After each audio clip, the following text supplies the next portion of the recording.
That's fine.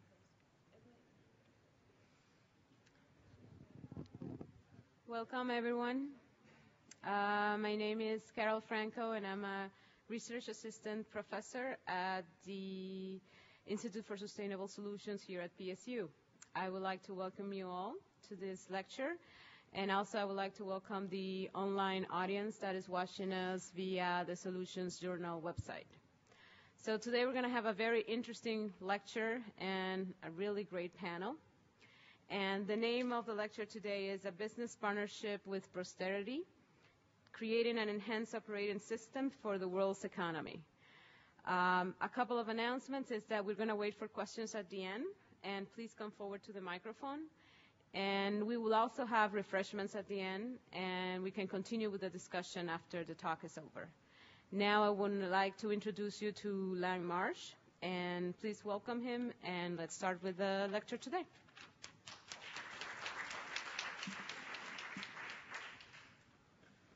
Well, welcome everybody, and thank you. I'm Langdon Marsh, and I'm a fellow with the National Policy Consensus Center, which is part of the College of Urban and Public Affairs, the Hatfield School here at PSU. And I wanted to give you a little bit of an introduction to the topic tonight. And our speaker is actually not here yet because he's stuck in traffic on presumably I-84, but says he will be here very soon. So I want to talk a bit about this, the project that has resulted in both the presentation you're going to hear tonight and also in a paper which, let's see, something didn't happen here. I want to advance the slide, and it's not advancing. So this isn't hooked up, I don't think. Okay. Well, as we get that sorted out, what we have done is to get a grant. The student researchers here with me and Hank Patton, the speaker, Professor Craig Shin, who isn't able to be with us tonight, and myself, and we have been working for the last 3 or 4 months on an examination of different systems for solving some of the greatest dilemmas that the planet faces on overconsumption of natural resources, economic systems that don't work for all people. And is it set now? Okay. No. So if you put it on play, did that work? The slideshow? Okay, that's better. Now it works. So this is the report that we came out with just a few days ago, and the Institute for Sustainable Solutions has this now on its website.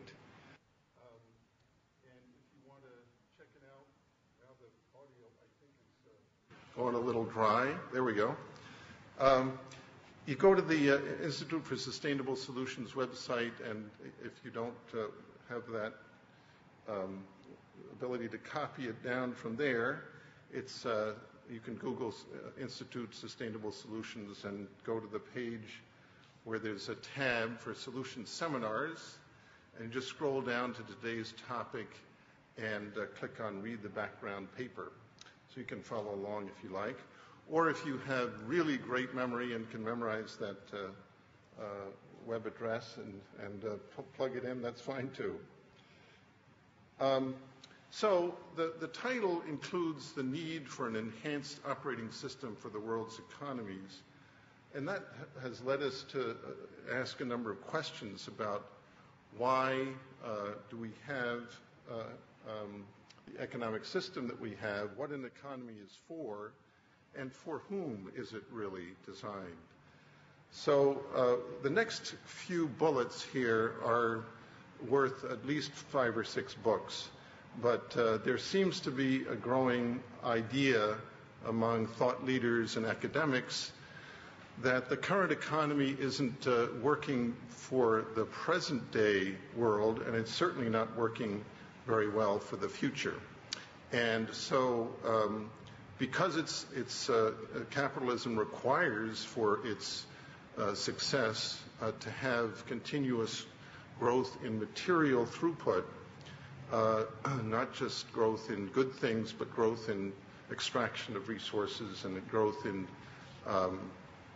the consumption of materials, and a focus on short-term profit, that it really can't succeed at solving the dilemma of the problem of too much insecurity for most people, or many people, and the consumption of too much of the world's non-renewable natural resources, as well as the ecosystem services that are needed to deliver services for us and for future generations.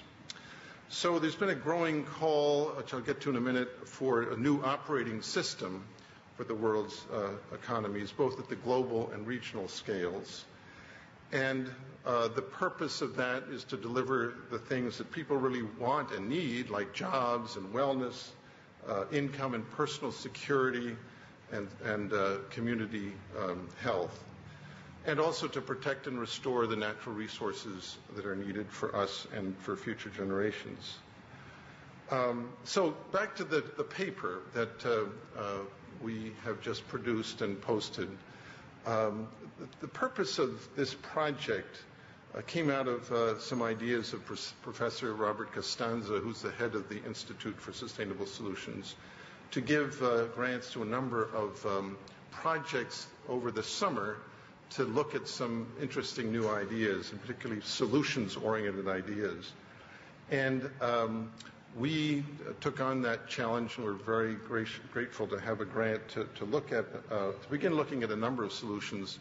But we decided, and it was the core of our proposal actually, to look at one system called intergenerational finance that our speaker has developed over the last 30 years, to examine that in detail, and then as a next phase of the project, which we're now working on, to look at other solutions that are at least attempting at the similar scale, ecosystem, regional, and global scales, to deal with the dilemma of too much growth in material consumption and not enough attention to protecting natural resources for the future.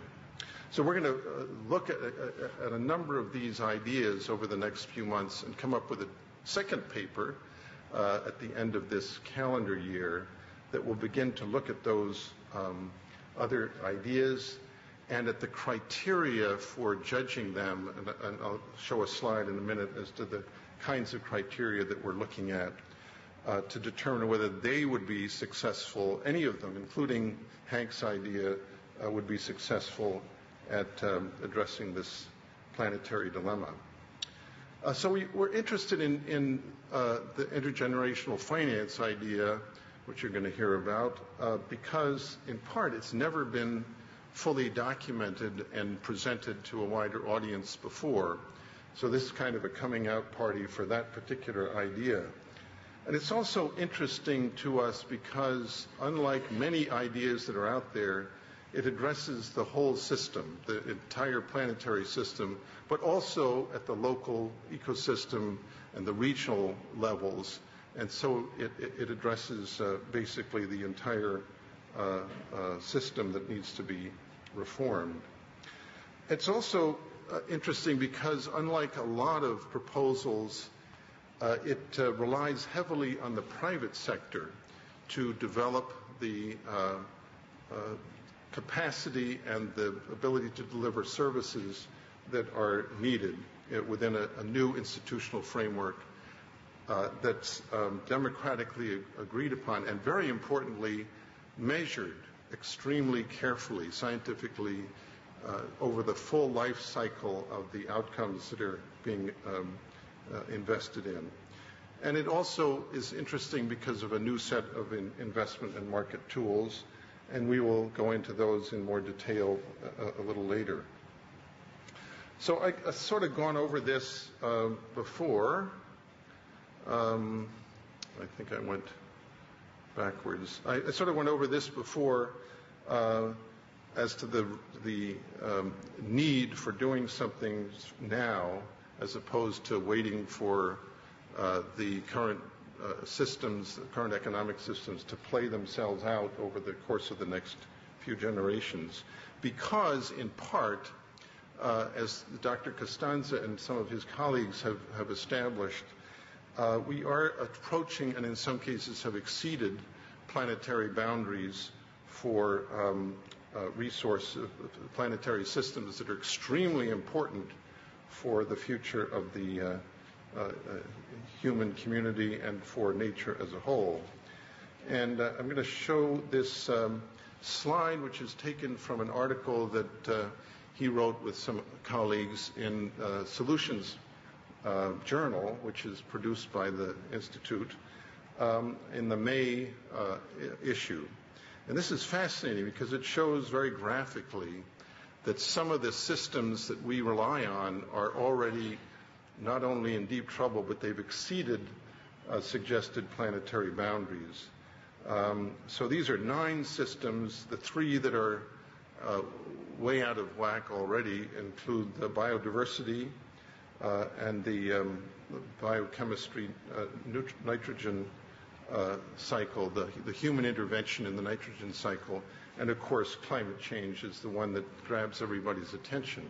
But there are other systems like freshwater use, ocean acidification, land use, chemical pollution, phosphorus cycle, and so on, that are also extremely important, and they are not yet exceeding, but they're approaching some of the boundaries that the scientists have proposed. So that's the reason for the urgency. Then we also have economists like Tim Jackson, who's a well-known economist in Britain, who has called for a new macroeconomics that puts the needs of people and nature first. And Gus Speth, who has been a leader for now over a generation on sustainability issues, former head of the World Resources Institute, which he founded, and former administrator of the United Nations Development Program. In his new book, The Bridge at the Edge of the World, he has basically called for a fundamental change in our system. Basically, how can the operating instructions for the modern world economy be changed so that the economic activity both protects and restores the natural world? And we would probably add, and produces good outcomes for people today in terms of wellness, income, and other benefits. Now, I talked a little bit earlier about how we are going to approach this next phase of our work. And the first thing we're going to look at are the possible criteria by which to judge many of these new solutions. And without giving away too many secrets, some of the solutions that have been suggested include substantial increases in tax revenue, either by taxing carbon or taxing international financial transactions, or simply raising taxes that are traditional taxes. Some of them are giving the human community control over the planet's commons, things like the atmosphere, water resources, soil, and so forth, and giving that them the opportunity democratically to decide how they should be used. And there are a number of other ideas as well. So we want to judge these proposals against some set of criteria that also would enable us to compare it with the intergenerational finance idea that Hank has proposed. So there are things like, does it produce good outcomes, wellness, and so forth for human beings, healthy ecosystems for nature? Does it avoid the bad stuff like disease and hunger and unsustainable depletion of resources? Does it use scientific measures to judge whether or not it's succeeding? in avoiding the bad consequences and getting the new ones, the good ones in place? Can it replace unsustainable assets? You might think of uncontrolled or inadequately controlled power plants, for example, as one. Can it replace those with clean ones sufficiently rapidly to avoid the increasing levels of exceedance of these planetary boundaries? Will it be able to amass sufficient capital through bonds or taxes or sovereign funds or whatever to be able to pay for the transfer of equity from those unsustainable assets to new ones, to cleaner ones? Can it provide adequate revenues from whatever sources, including the potential sale of measurable good outcomes into secondary markets through the device of securitization? Not a well-liked term today, but it's actually a pretty sound idea if it's done on a basis that is secured. Is it politically feasible? Would there need to be changes in laws or rules that could be actually put into operation?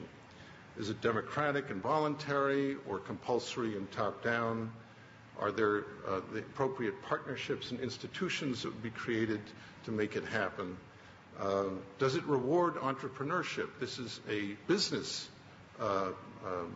arrangement, not a regulatory one. It's to create markets and things that don't have markets now so that good outcomes can be produced.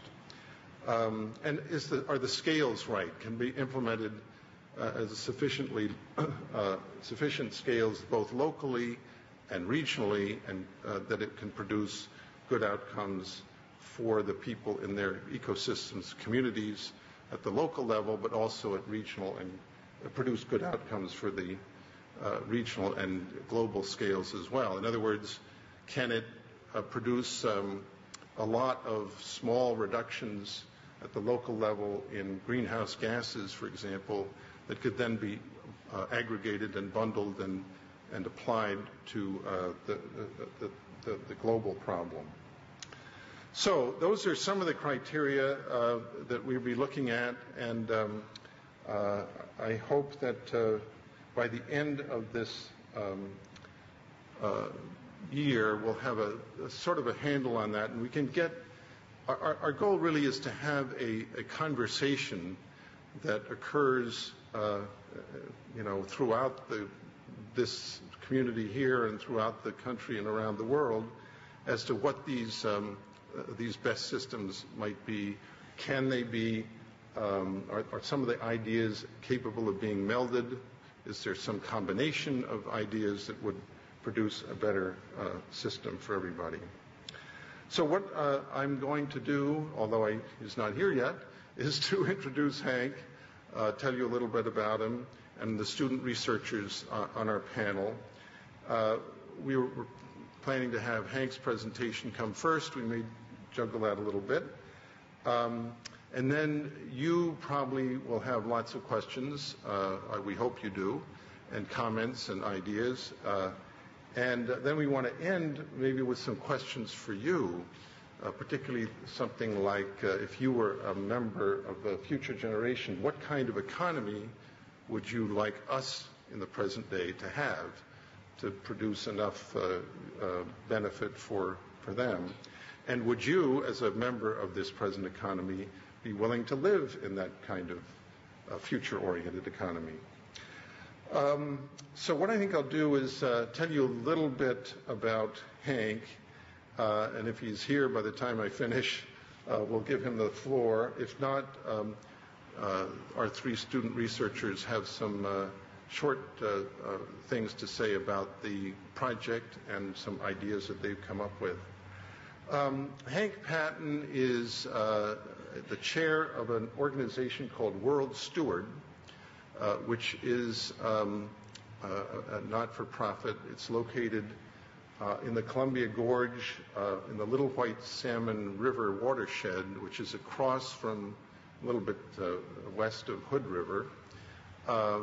And it's a 1,000-acre preserve that he spent 30 years putting together. And the ideas for how it would be managed are really the foundation for some of the things he's going to talk about today. How to have a sustainable, economically viable, but also natural resource protective system in place. He has been thinking about this and talking about it and producing a wonderful array of slides, some of which he will show you. But it really hasn't been until now that we've been able to work the words together to be able to put it down on paper and present it in that report. Okay, well, I think what we should do is to have our student researchers give some short reports, and we'll start with Tim Kochanski. He is I think he's a marvelous student. He's in the system science program, and Tim, why don't you say a few things about your role? And is it already on? Do I have to, is there an on-off button on it? I'm Tim Kochanski, a graduate student in the System Science graduate program, and we are the student research team. So when we're just finishing up phase one of the project, so for at the beginning we divided up what we envisioned to be the final project into 8 different areas, and so we each kind of chose a couple of areas and decided to focus on those and to kind of put together lit reviews and build up background research on those different areas. And so my background's in economics and complex systems, so I chose the current economic system because I thought it would be easy to do, and transboundary multi-jurisdictional governance and institutional mechanisms because I had no idea what it was, and so I was guaranteed to learn something. And so then as we progressed with our research, we kind of researched a lot of different mechanisms that are out there, and things like the Puget Sound Project or forestry bond projects, social impact bonds and stuff that these folks will talk about, and kind of tried to fit them into the continuum of stuff that falls within the intergenerational finance framework that Hank will talk about later. So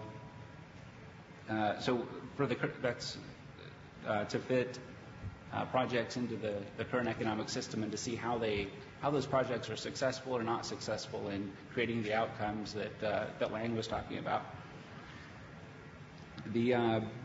And then for the multi-jurisdictional governance stuff, we researched issues on what do you do if you have something like a river basin or a large geographic resource that spans a lot of jurisdictions. So the Chesapeake Bay, I think, involves 5 states and the District of Columbia, or the Columbia River Basin has a number of state agencies that would need to play an active role in governing that resource. And so we looked at issues associated with when a resource spans multiple jurisdictions, how do you build collaboration amongst the participating agencies, and if it affects different sectors, different industries, participation across different industries.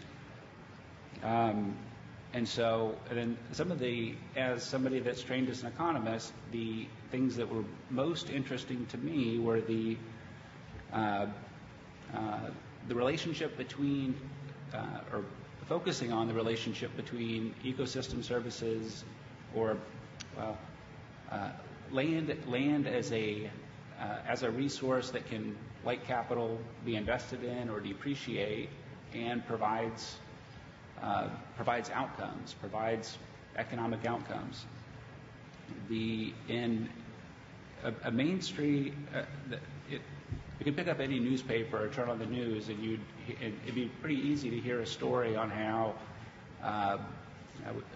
creating jobs will fuel the economy, and economic growth then leads to increased income, wealth, which allows us to purchase things like good health, clean water, and all those sorts of things. That's a pretty common argument. So the relationship between GDP, inflation, and unemployment is kind of well established in the macroeconomics literature over the last 60 or 70 years. And so but GDP itself is kind of a crude measure of, admittedly, in any textbook, it'll say there's stuff that doesn't get counted in GDP. It's tough to collect numbers to get a GDP measure. And it only indirectly considers outcomes like health, clean soil, clean water, clean air, and all those other quality of life and well-being measures. And so also when we think of markets as producing, the markets that produce output and GDP, economic output, we think of the markets can fail. So if there are negative externalities, pollution, for example, then within that framework, we would say, well, the market demand is greater than the social demand, or the market costs aren't taking into consideration all of the true social costs. So we'd say, we're overproducing, we have to cut back, regulate or tax an industry and redistribute wealth to offset or try and correct that market failure. And so GDP is an inaccurate measure, but at the same time, over the last 30 years or so, there have been a lot of advances in collecting metrics on those things that are considered externalities. Different types of pollutions and effluent, and even for everybody that was here last week, Professor Chang talked about the temperature of the river, water temperature. So the metrics associated with negative externalities have become more and more accurate.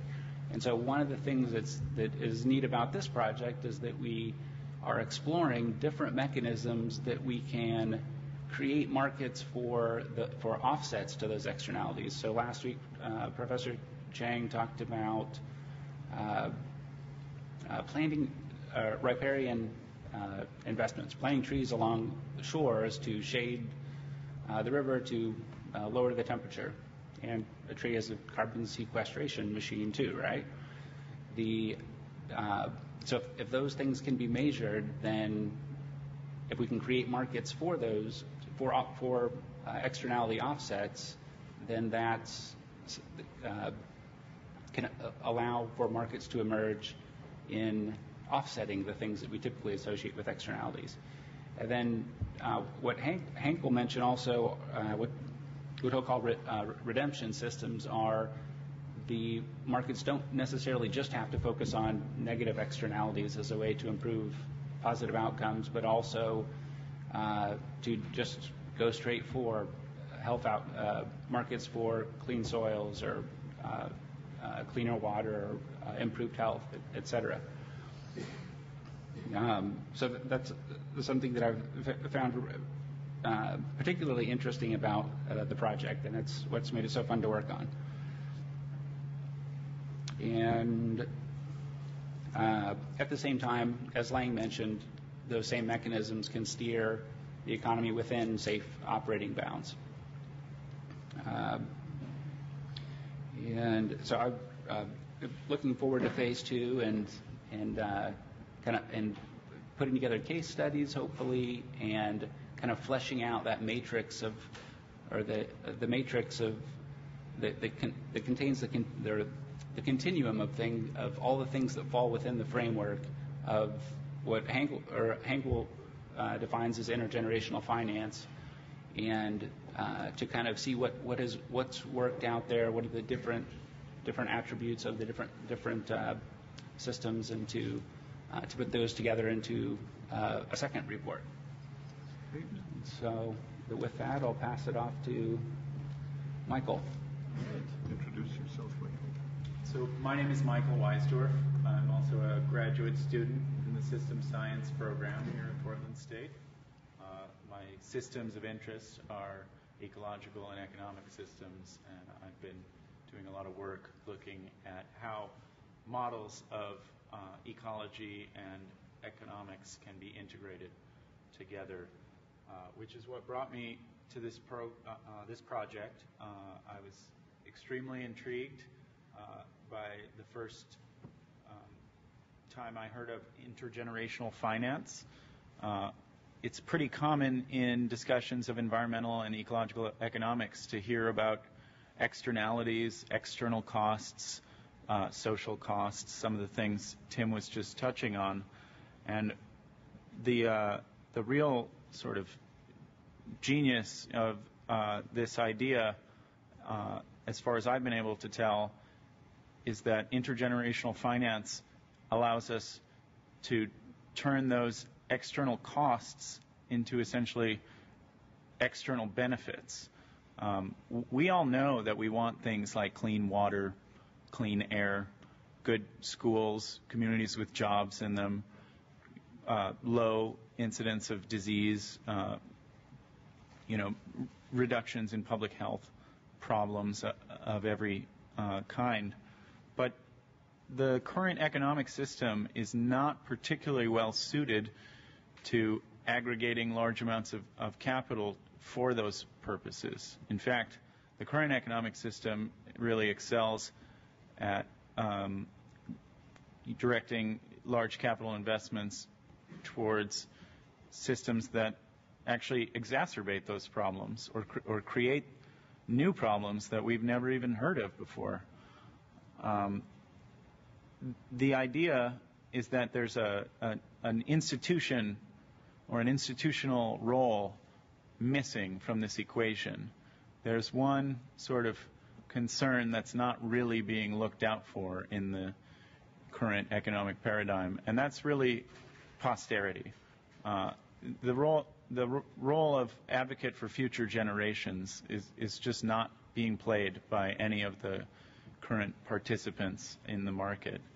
And that's often lamented by ecological economists. If only there were some way that future generations could write checks or sit down at the bargaining table today, maybe we could get the prices right. The proposal here is really to do just that, to create institutions or coalitions of institutions that will represent the interests of future generations and will bargain with the needs of today in order to find solutions which satisfy all of our demands. Not only our demands for profit and increased incomes, but also our demands for clean air and clean water and healthy ecosystems and healthy communities and vibrant local economies. So the basic way that an intergenerational finance institution would go about procuring those desirable outcomes is simply to open a bidding process to sustainable entrepreneurs of every stripe for delivery of specific outcomes. What do I mean by outcomes? Well, it really is a pretty broad term. Essentially, a lot of the things that we tend to think about as desirable social and environmental outcomes would be right near the top of the list, but there's no fixed, limit. There's no one master list of desirable social outcomes. Anything that a local community deemed to be desirable through its own sort of deliberative or democratic processes could be eligible for financing through an intergenerational finance type model. The key to being able to write contracts for these sort of ephemeral or intangible social and environmental outcomes is having a consistent set of standard metrics that are used to assess them. In markets where metrics are already, widely disseminated, or in markets for, say, energy, where your natural gas line has a meter on it, or your electric power bill will tell you exactly how much juice you're using every month. It's pretty easy to sort of come up with standard contracts. But in some of the other areas that we really care about, such as the biodiversity of our ecosystems, or the rates of poverty or disease in our communities, it's a bit trickier to come up with a standard quantifiable metric that you could actually write into an irrevocable, enforceable contract. There are several models that we've looked at during the course of our research. Life cycle analysis is an international standardization organization standard, I guess, that has been published in all the participating countries of that body, which essentially looks at the material and energy inputs to any given industrial process. Many authors in the sort of sustainability literature have advocated for the expansion of life cycle analysis to include some of these less tangible inputs and outputs, such as social benefits. Social life cycle analysis is a phrase that is often found in this literature today. The real benefit of having an internationalized set of standards is that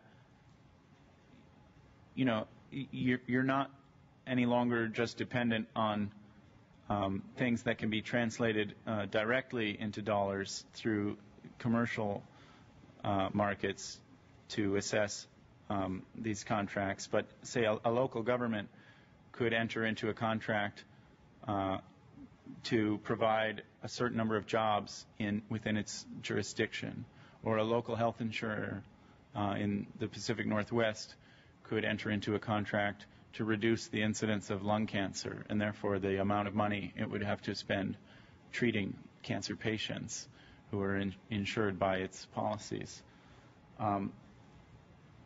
By combining a number of different outcomes, many of which are well represented in the actual demand of human beings and our communities, into one unified project that seeks to assess all of the integrated aspects of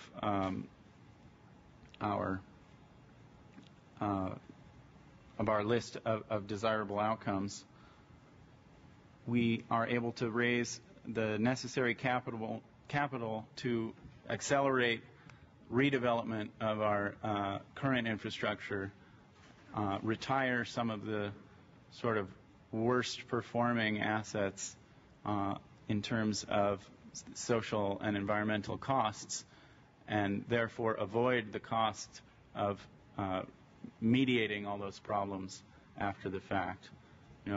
The role of early intervention is well established at this point, and we're essentially offering financial markets an opportunity to cash in on the tremendous savings that are offered by avoiding some of those cost burdens in the future. I think I'll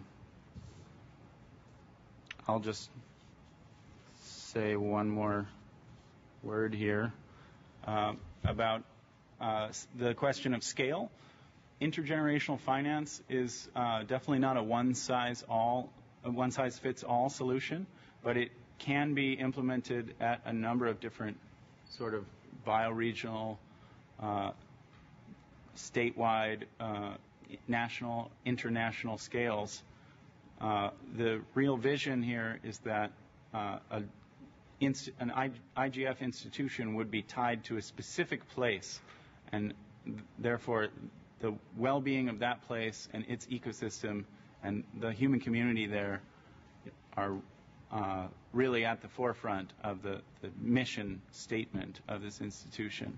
In other words, protecting the interests of that place is the legally accountable trust of the institution, and that element is absolutely essential to ensuring we can protect our communities and our ecosystems in perpetuity.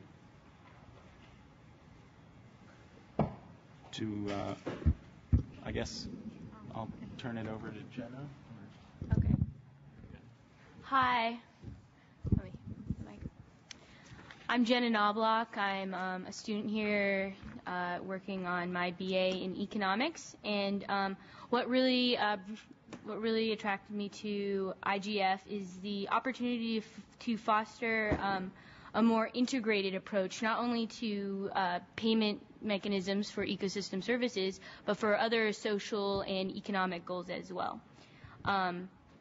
It's an opportunity to encourage more systemic thinking to projects by having finance administered and vetted on a bioregional scale.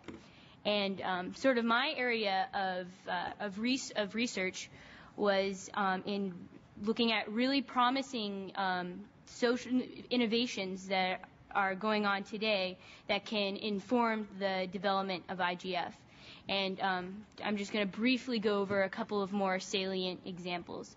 A really promising innovation, specifically in finance, is the social impact bond. There's not a lot of examples. There's only one pilot that's started, and it only started last year. But the idea is that you reward investors for funding programs that lighten the burden of local governments. This is especially useful in areas where prevention is much less expensive than the cost of after the fact. The pilot in the UK looks at released prisoners who've served less than a year at the specific prison. The recidivism rate is upwards of 60% of people end up back in jail within a year of being released. And the investors fund various organizations which aim to reduce reoffending rates. And the investors can make back a return only if the reduction in recidivism is deemed statistically significant. And the impact is measured by an outside contractor paid for the government. And, in this situation, the government has less expenditure. There's less, there's community benefits, obviously, to less people going to jail, and so it's sort of a win-win situation. Another example that hasn't actually existed yet, but is also really promising, is the community forestry bond.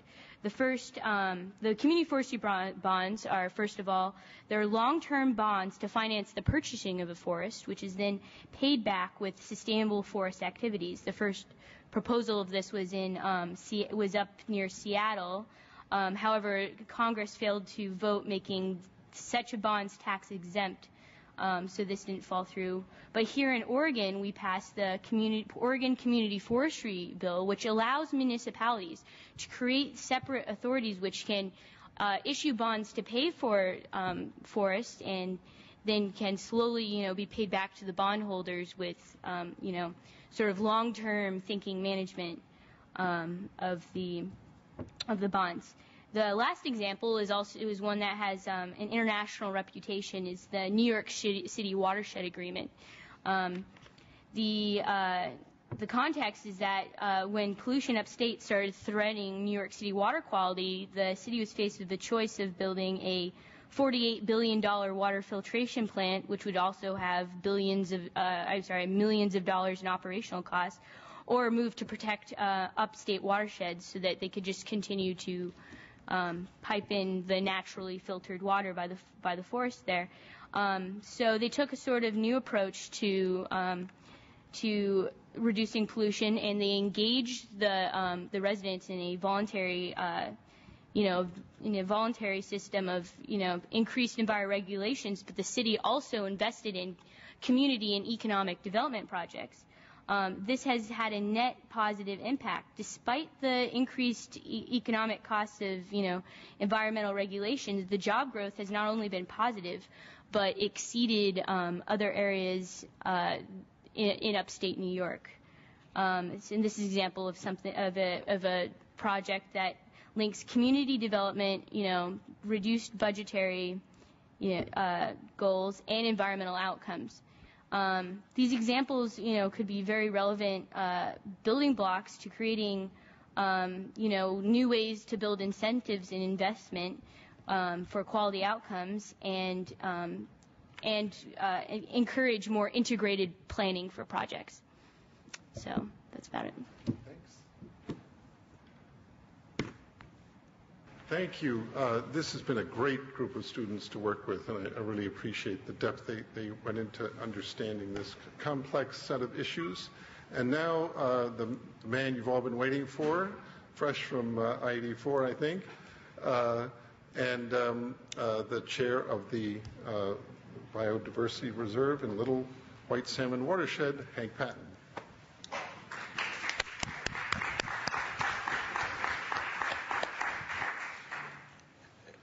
Have any of you ever received a check from future generations? The check's in the mail? I think our world is governed by a set of core beliefs. How we manage our resources is governed by what we believe. If we believe the glass is half empty, we're inclined to behave that way. And if we believe it's half full, we take a different approach. One of the core beliefs that we hold in this society is that we need fuel. And we have to burn fuel. And when you burn fuel, you have consequences. Burn this, and what do you get? I'll give you a multiple choice, 2 choices. You get raspberries, or do you get knocks and socks? Come on now. 50-50 chance you'll get it right. Come on, somebody be brave. What's the answer to this question? It's one or the other. What's the answer? You shut up. You know the answer. Why is it raspberries, folks? Because the society we're talking about burns honey. And when you burn honey, you get raspberries. Is the glass half empty or half full? Do you want knocks and socks, or do you want healthy children in your garden? Burn this, and what do you get?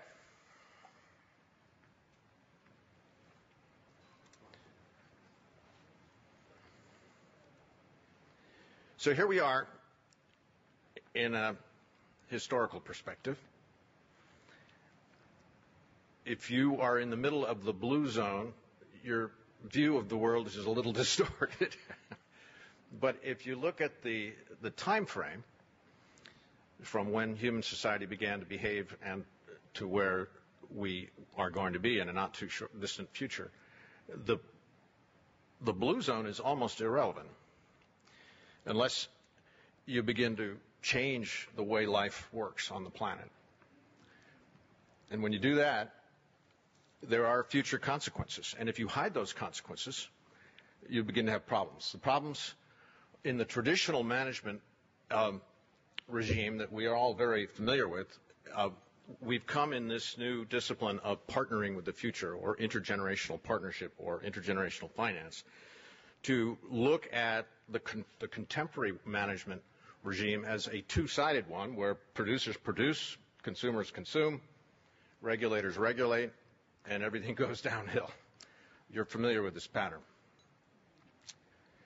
Externalized costs, if the glass is half empty, you're inclined to ignore them because you don't have a lot of resources, things are getting tough, and it's headed downhill, and you better not worry about the end of the pipe. If the glass is half full, it's not a cost, it's an opportunity. Because the future value of not causing these negative impacts upon the planet is what? Is it valuable?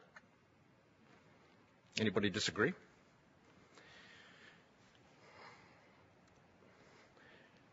Doing this stuff, if I just pop back a few slides here, if you look at the emissions from a coal thermal plant, we did what we call a histogram profile of the Mojave generating station, which actually lost its right to operate because of the externality at about 10 minutes after 1, if this were a clock, air opacity. They got 40,000 violations, air quality violations from a coal thermal plant operating in the Mojave Indian Reservation. But in actual fact, it was a lot more complicated than that. If you look at the other costs, the sulfur dioxide was worth $50 million a year. The mental retardation costs, you're looking at $3,000 a pound, according to the Secretary of Health in Indiana. The particulate emissions, the PM10, the asthma costs, just in tons, you were looking at 2,000 tons a year. And, of course, that was falling in a social equity evaluation matrix right into the middle of the First Peoples space, the children's space. Not a good thing to do by most ways of measuring things. And all sorts of other significant costs that add up to, in the view of intergenerational markets, a big opportunity. The value of not doing this is big. But cartoons are helpful. The blue box there is what we call trapped equity. We have a huge vested interest in doing the wrong thing. And the politics and the parliaments are, as everyone here knows, significantly influenced by the folks who have these very significant capital investments tied up in these old models. And you don't stop doing that on Thursday afternoon at 4:15 because your teenage daughter said, that's what you should do, Dad. You go to work because you want to do the college fund, you want to pay your rent and the health insurance and everything else. You have trapped equity as a worker, you have trapped equity as an owner, as a manager. Trapped equity governs how we think and what we do in our political economy. This is a problem. But what's on the other side of that blue barrier is what we call in the slang that kind of emerges when you work on something with a fun group like these fabulous students and Lang and the many wonderful people in this institution that I'm really enjoying. We call it the big bag, the larger wealth. Just give me a hands up here. Which creates more wealth? Managing the world as though the future mattered, or managing the world as though the future doesn't matter? What's going to create more real wealth? As if it mattered, as if it didn't matter. Where's the real wealth lie? Anybody want to take a wild guess? So the insight, therefore, is that the bigger bag is actually more than a full glass. It's the larger wealth. And that is the core idea that underlies managing resources in partnership with future generations. Now, it's not as though they don't have a credit card that we haven't figured out how to use. Because we know future generations are taxpayers, and their ability to pay taxes is guaranteeing what?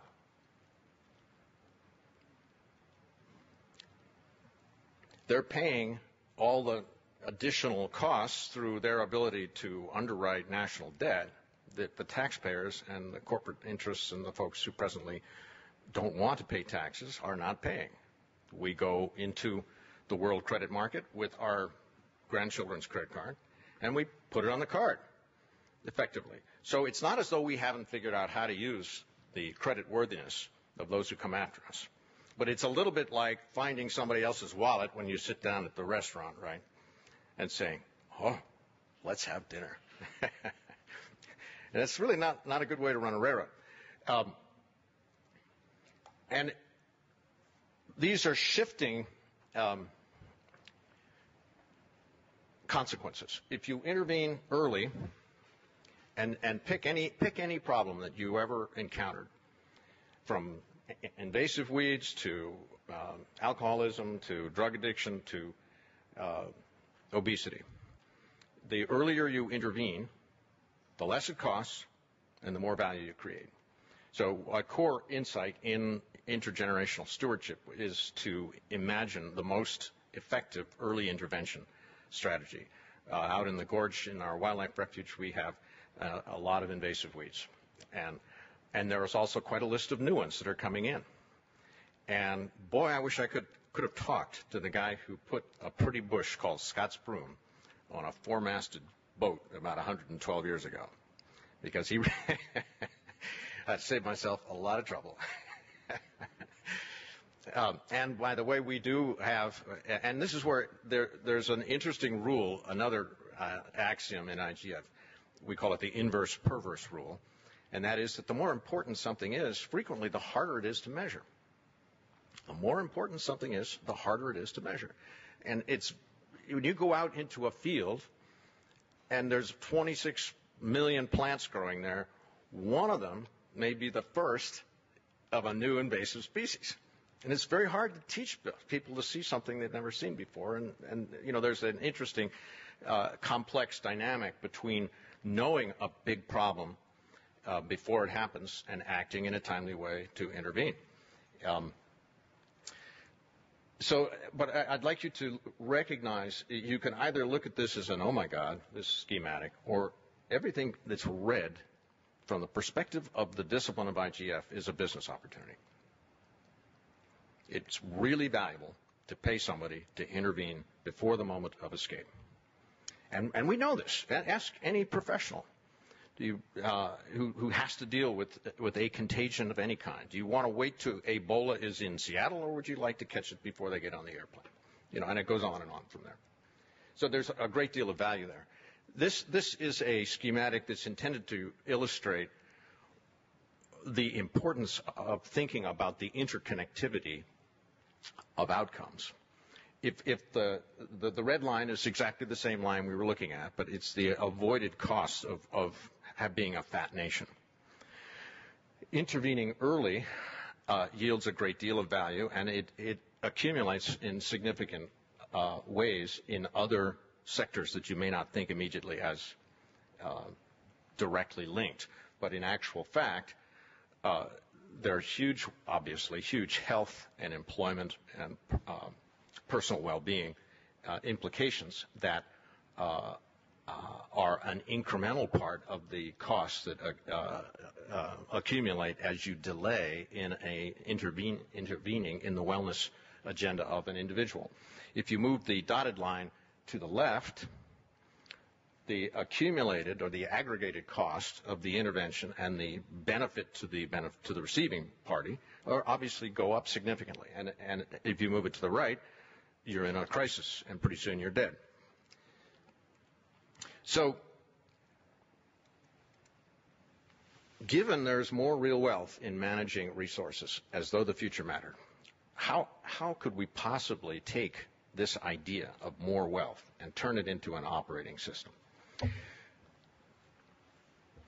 This is another way of making energy available to society, and it has a different profile. This is an output from a software package we developed for redevelopment scenario analysis, and these are what we call the first order effects. And it's fascinating for me to have the privilege of working with Bob Costanza and Jennifer and all the thinkers in this group here who have such a history of studying the detail of consequence. When you manage a resource in a particular way, what do you get? What are the outcomes?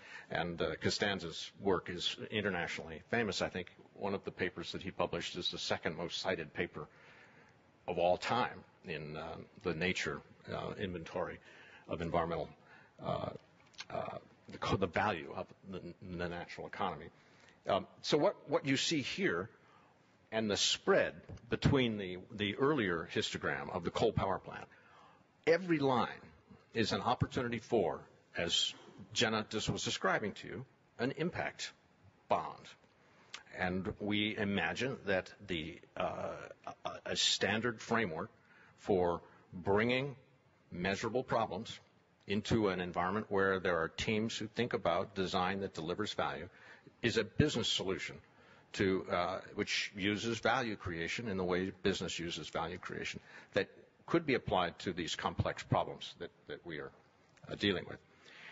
I'm going to detour with a slide by probably one of the greatest teachers in my life, someone you all probably know and have read, Amory Lovins.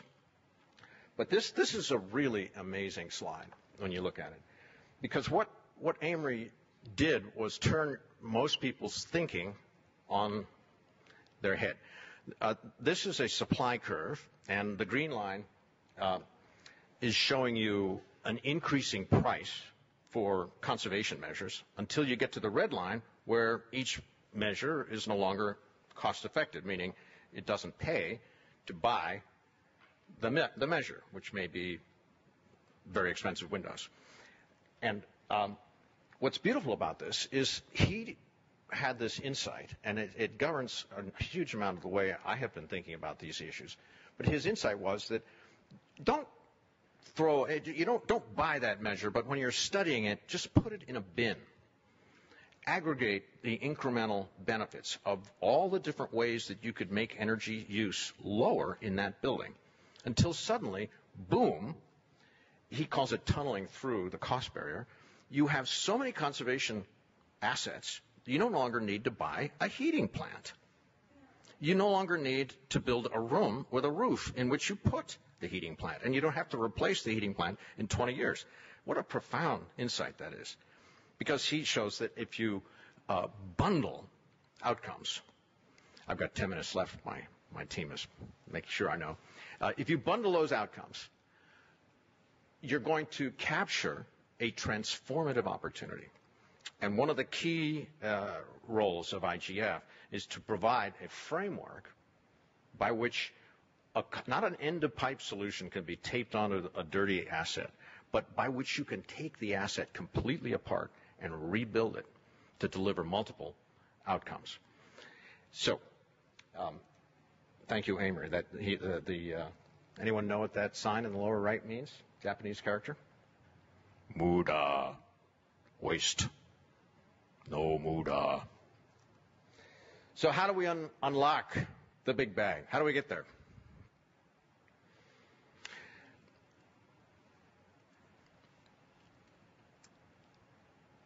We've there's the key.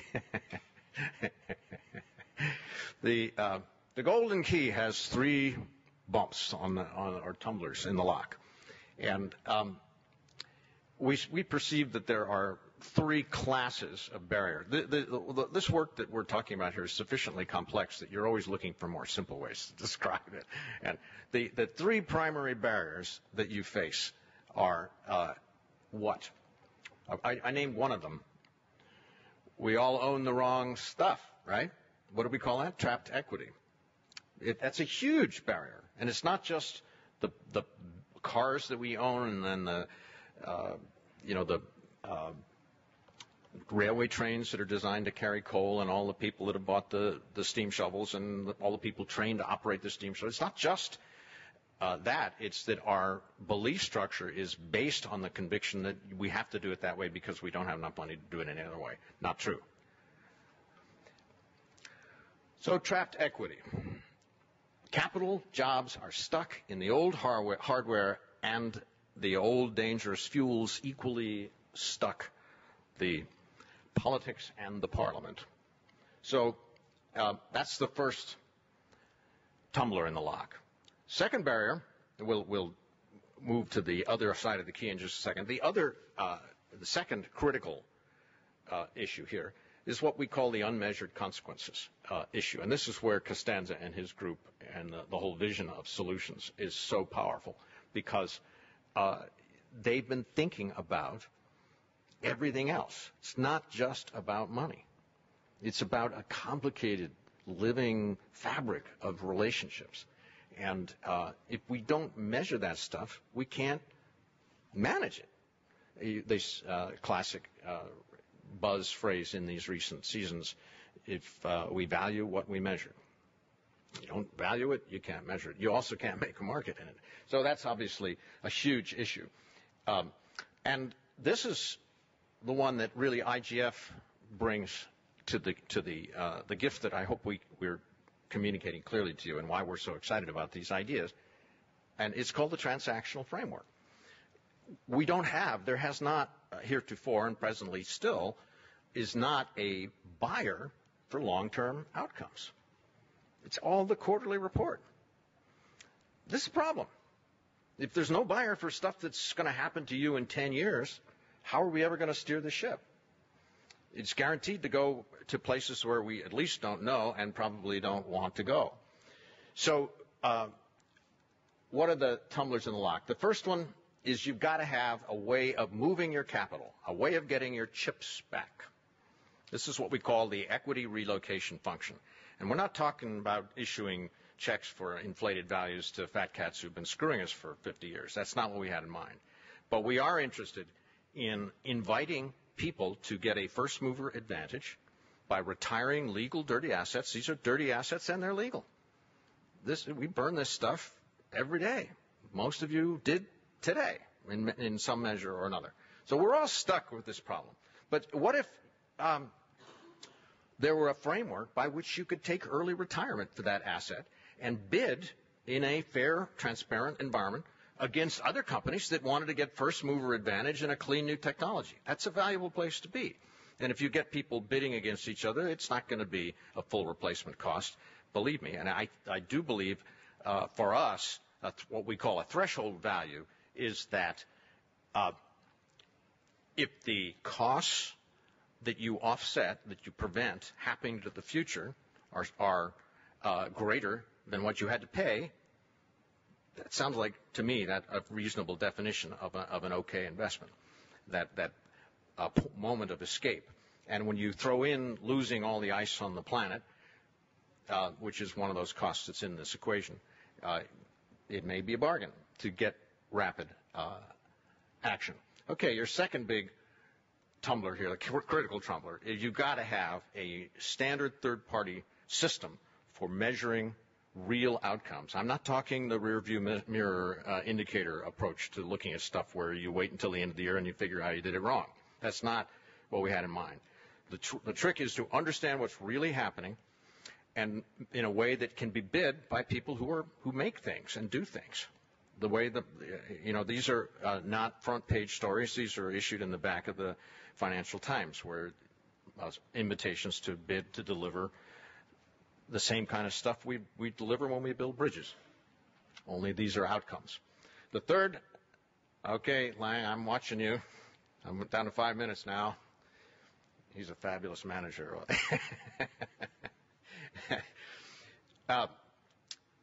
You need a multi-sector, deep time. Deep time means life cycle framework for transactions, which means you need somebody who's acting as a trustee. No one, by the way, I've never, that I know of, heard any congressman on the floor of the Congress stand up and say, you know, since we're about to lay a $700 billion bill on our grandchildren, maybe we should hold a moment of silence here and think whether or not this $700 billion that we're about to ask them to pay might actually be good for them or not. Has anybody ever heard that question asked? Isn't it about time? So that's what this system is intended to do, is to create a forum in which you can invite proposals to create value for the future and use the same system we've been using to rip off the future to deliver value to the future and build our way out of this hole.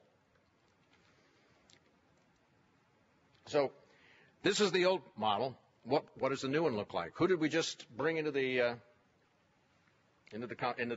transaction? Now it's not two parties anymore. Who's the third one? Your grandchildren. Now they're in the picture, and that's what it looks like. Now business has two clients, not one. And they can parse their services and their products to two markets.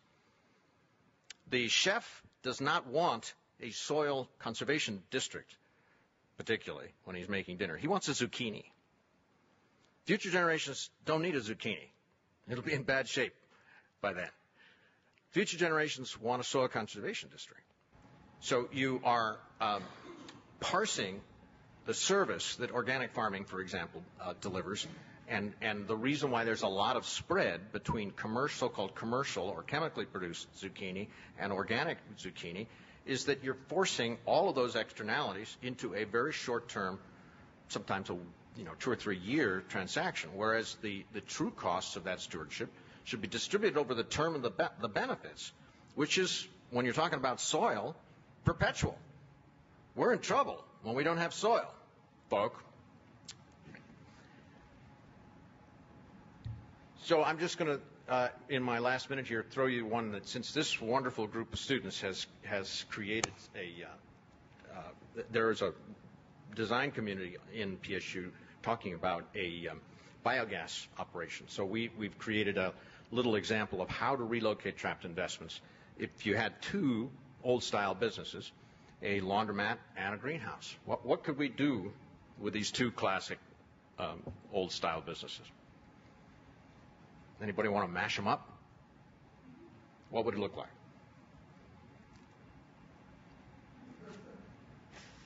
There's all sorts of fun stuff. It could be a zero-waste, radically productive and beautiful and fun space to be.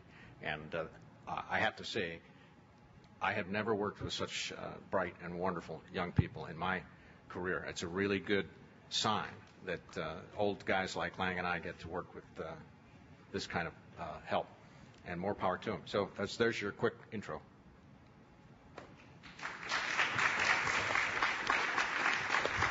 So we'll take some questions. Yeah? Thanks, Hank. We're going to move to the question period now, and we're going to ask you to come to that mic in the middle of the room, about the third row, and ask your questions. It would be helpful if you lined up so that we don't have much space between questioners. Does anybody want to take the first crack? And it can be a question, a comment, a disagreement, whatever you like, but we would really like to hear from those of you who have come here probably because you've been thinking about how the system could be different. So, anybody want to take the first crack?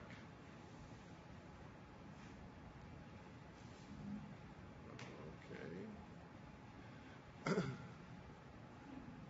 we go. Hello, Hank. My name is Judy Barnes, and I wondered, as you know, we talked about a model for producing more renewable energy that I and the group I'm working with, Oregonians for Renewable Energy Policy, has been advocating for in Oregon, and that's this thing that's used in 80 countries around the world called the feed-in tariff. And of course, it fills many of the requirements of what you were talking about, earlier. Provides sufficient revenues, attracts capital, and I wondered. One of the issues we have around it, though, one of the difficulties is determining cost effectiveness.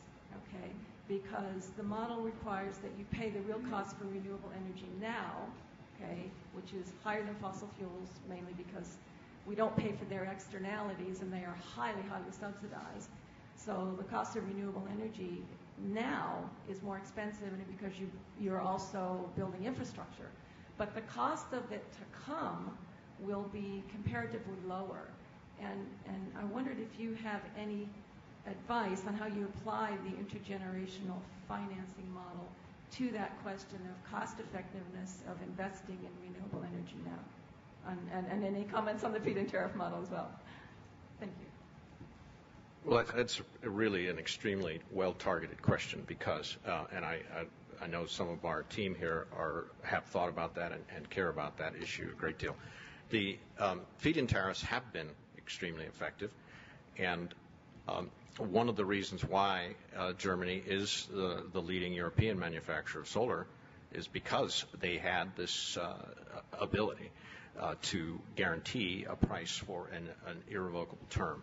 And I think Tim has some thoughts on this that I would like to ask him to share because he's been thinking about it. But the key word for me in this one has been irrevocable. That in our finger in the wind political space, if manufacturers think that the solar tax credits may or may not be there in 17 months, are you going to commit $800 million to a fab or not very likely? So it's been an extremely unstable space in this country. So the irrevocable contract act is very powerful.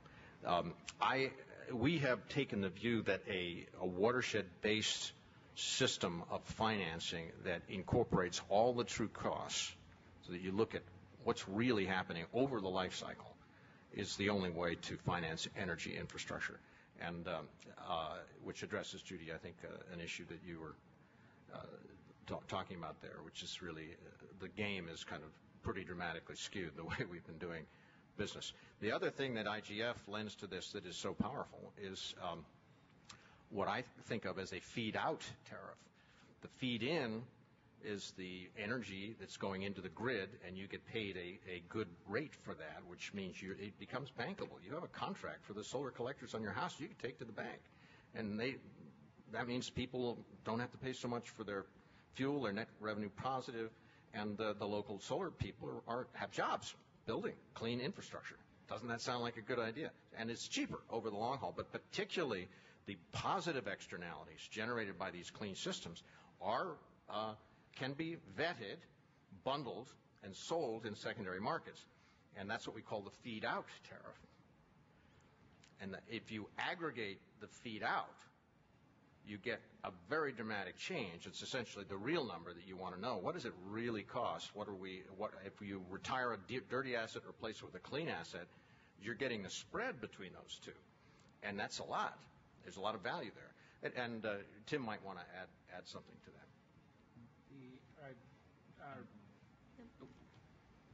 I recently read through the UK Department of Energy and Climate Change. They have a case study on there where an old physics instructor, he spent his retirement investing in his house, and so the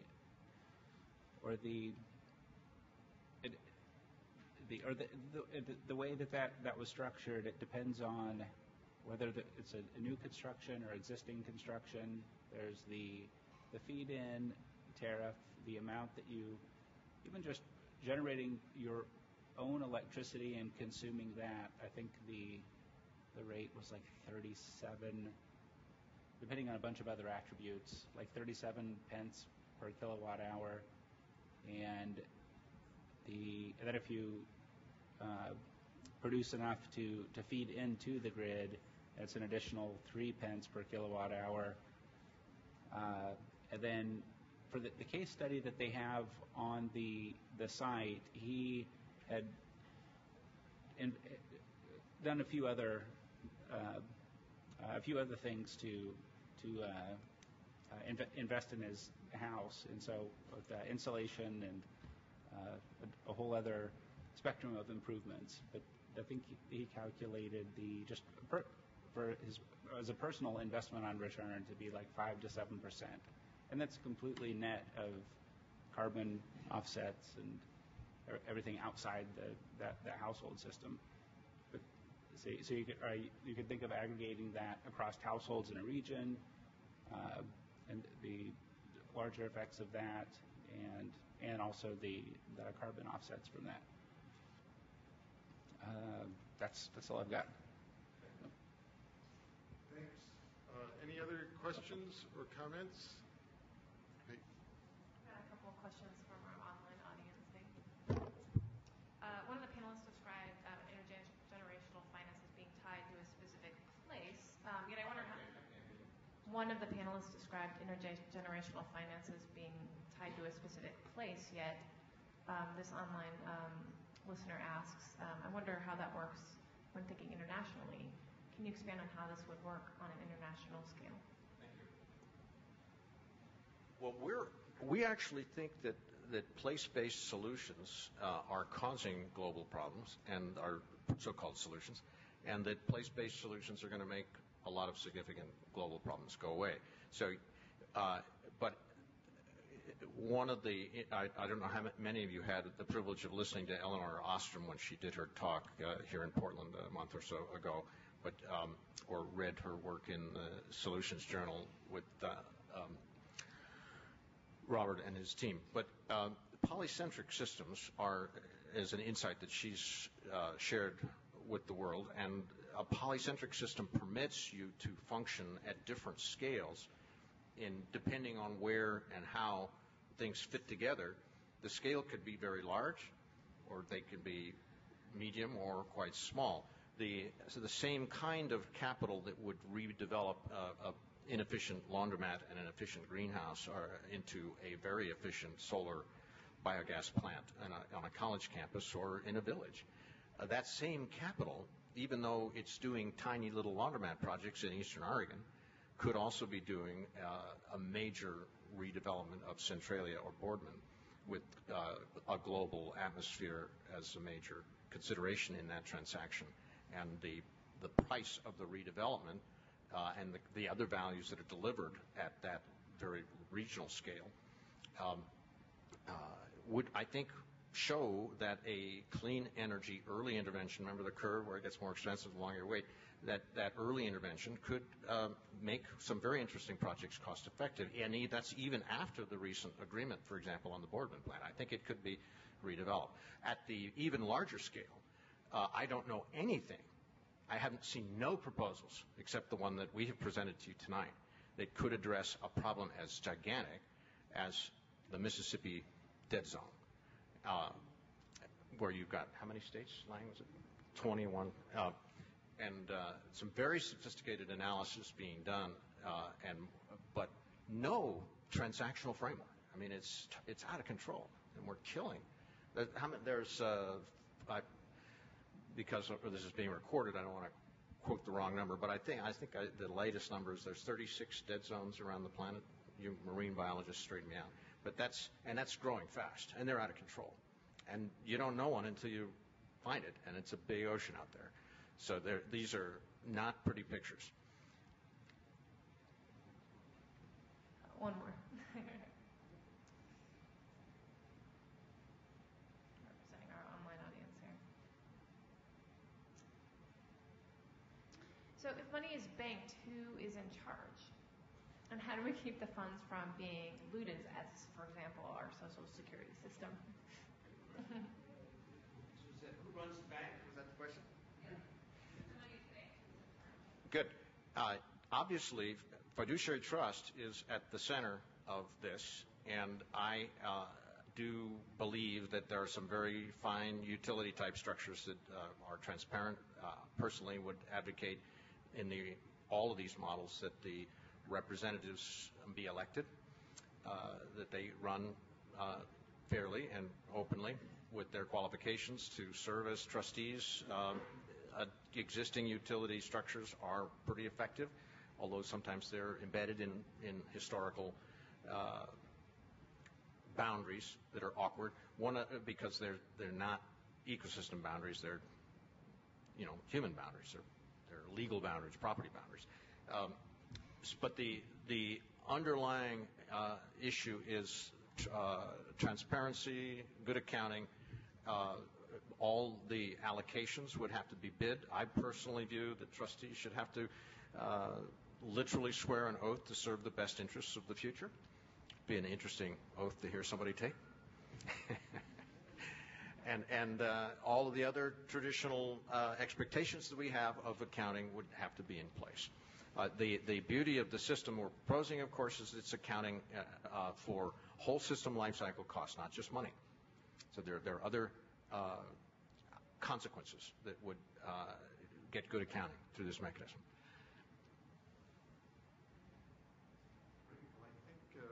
we're at the end of our time, isn't that right? So we're really interested to know what you think, and not necessarily right this minute because we've run out of time, but please contact us, find some way through ISS or I don't know if the presentations are not posted themselves, right? Just the YouTube. So, but you can go to YouTube and find our addresses or come and see us afterwards. We'd love to have you participate, to contribute. This is a long exploration. We're at a very exciting phase, and you know, this is the biggest problem the planet faces, and I think it's a great opportunity to get the best of thinking as to how to proceed. So with that, thank you very much. Thank the audience out there on the web, and appreciate your coming tonight. Thanks a lot. Oh yes, the refreshments are. Yeah, 15 minutes. We have to be out of here, but let's continue the talk until then. So there's your question. And there's Hank's. There's Well, the